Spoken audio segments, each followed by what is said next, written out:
Today we are going to be talking about the Dallas Cowboys. The Dallas Cowboys and their disappointing loss to the San Francisco 49ers at home. We're going to be talking about what Dallas should do next and what's coming for America's team right after the bumper. Stay tuned.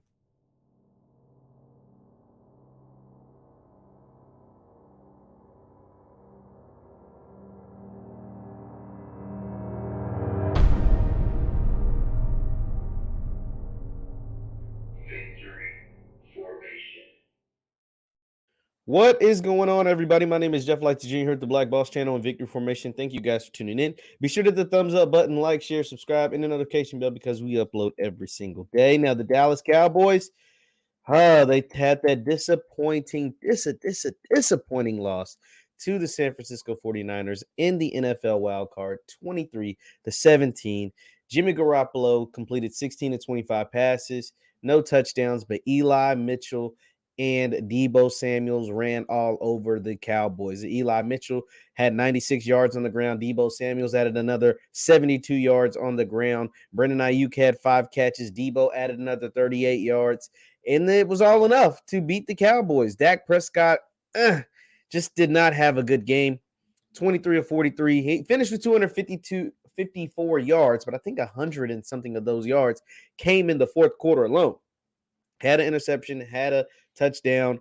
Zeke was not good. 12 carries, 31 yards, only averaging 2.6 yards a carry. And Dalton Schultz was the best receiver in the game that Amari Cooper or CeeDee Lamb, those guys should have got going. And it just didn't work out for the Cowboys. Now, the good thing for the Cowboys to take away from the season, they went 12-5. But the problem that they had in this playoff game is the problem that they've had all year long, and that is clock management. You put clock management on the head coach. The head coach is responsible for guys being in the right position, for guys making stuff happen, for guys to be able to make plays when the plays need to be made. And Mike McCarthy was not that guy.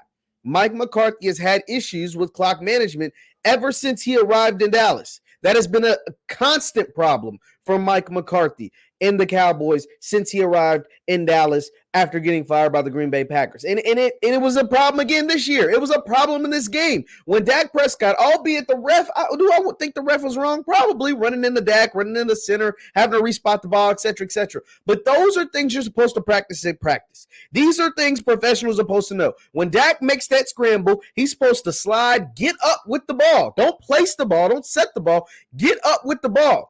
Run it over to the ref so he can set it. Because the thing is, when you have a play like that, any play in the NFL, the next play cannot happen until when? Until the referee touches the ball. The referee has to touch the ball. That's why when we make fun of certain guys, celebrating after plays, I think it was a player this year. Somebody let me know in the chat or in the comments. It was a play this year in the NFL. It was Chase Claypool for the Pittsburgh Steelers. Chase is over celebrating, dancing, and wasting tick, and Pittsburgh ends up losing that game. We've seen incidents like that where guys had, doing too much, not understanding, realizing you have to run the ball and give it to the referee. And then you see plays like Larry Fitzgerald. When Larry Fitzgerald saw his teammate falling on the ground and guys were trying to keep him on the ground, Larry picks up the ball, runs it over to the ref. The ref gets it set. The Cardinals get a spike. They end up kicking a field goal, I think, winning the game. Those are the differences. Dak, when he slides, is supposed to get up and run the ball, not place it yourself, run it to the referee. Now, Mike McCarthy is a problem. Whether Dallas is going to fire Mike McCarthy or not, I have no idea. I don't think they do because I think Jerry really likes Mike McCarthy. I think Stephen Jones really likes Mike McCarthy, and they did just go 12-5. There's a high probability they lose one, if not both, of their coordinators. Kellen Moore's getting a lot of job interviews. Dan Quinn's getting a lot of job interviews. A lot of people like what Dan Quinn did with that Dallas defense, which was one of the worst in NFL history just last year, to becoming one of the best in the league this year. With all the turnovers they were able to create and the gem they were able to steal in the draft, and Micah Parsons, the best defensive player as a rookie that we've seen in a very long time. So there's those things. There's that. It's going to be tough to repeat a 12-5 season if you lose one, if not both, of your coordinators and you're stuck with Mike McCarthy. So there is that. Now, a lot of people in Dallas, I know you guys want Kellen Moore gone. You don't like the play calling. You don't like what was going on. You think he's kind of getting too much credit for the success. and not enough blame for the lack of success. I can understand that. I can understand that completely. So that is going to be something to watch. One thing I will say for Dallas, their old future of their football team used to be Dak and Zeke. Everybody loved Dak and Zeke their rookie years back in 2016. They were a match made in Cowboy heaven. Since then, Dak has been kind of inconsistent. He is what he is. And Zeke has just progressively gotten worse every single year. So now the future of Dallas, the one thing about Dallas that they do right in Dallas, you can say they do a lot of stuff wrong. Jerry does a lot of stuff wrong, overpays for guys, whatever. They draft really well in Dallas because they've drafted two superstars in back-to-back years. 2 years ago, they drafted Trayvon Diggs in the second round, superstar, led the league in interceptions, all-pro.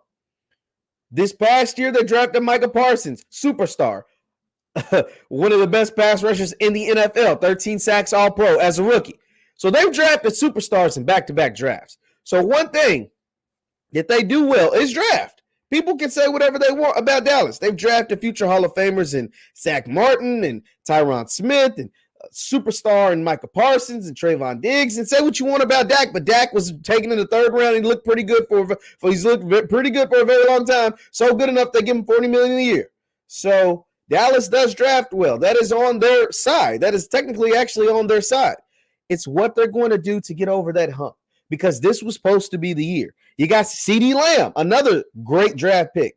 You got Amari Cooper. You got Dak. You got Zeke. You got Tony Pollard. You have all the makings of a team that should go in, potentially compete, and win a Super Bowl.